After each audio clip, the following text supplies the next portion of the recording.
Aldila Jelita resmi gugat cerai Indra Bekti, akui sudah tak tahan hidup bersama. Pengacara Milano Lubis membenarkan kabar keinginan bercerai Aldila Jelita dari Indra Bekti.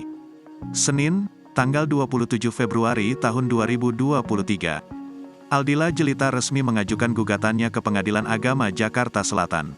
Ibu dua orang anak tersebut mengaku sudah tak sanggup lagi menjadi pendamping Indra Bekti.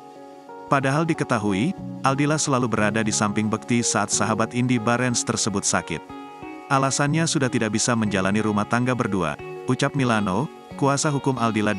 Diakui Milano, keputusan Dila untuk bercerai sangat tiba-tiba. Ia pribadi dihubungi oleh Dila pada Jumat malam kemarin. Oh ya, tiba-tiba juga karena saya dihubungi malam hari Jumat, sekarang proses masukan gugatan, terang Milano. Sebelum heboh, Aldila Jelita unfollow Instagram dan menghapus foto Indra Bekti. Pada kesempatan tersebut, Aldila Jelita mencurahkan keluh kesahnya selama merawat Indra Bekti yang alami pendarahan otak. Ternyata saat Indra Bekti jatuh sakit, kondisi kesehatan Aldila Jelita pun sedang tidak fit. Bahkan saat itu wanita yang akrab disapa Dila ini tengah menjalani pengobatan alternatif di sebuah klinik. Selama Indra Bekti menjalani pengobatan, Dila kerap dibuat capek hati. Pasalnya, Dila merasa jika Bekti sering lupa kalau dirinya juga memiliki penyakit yang serius.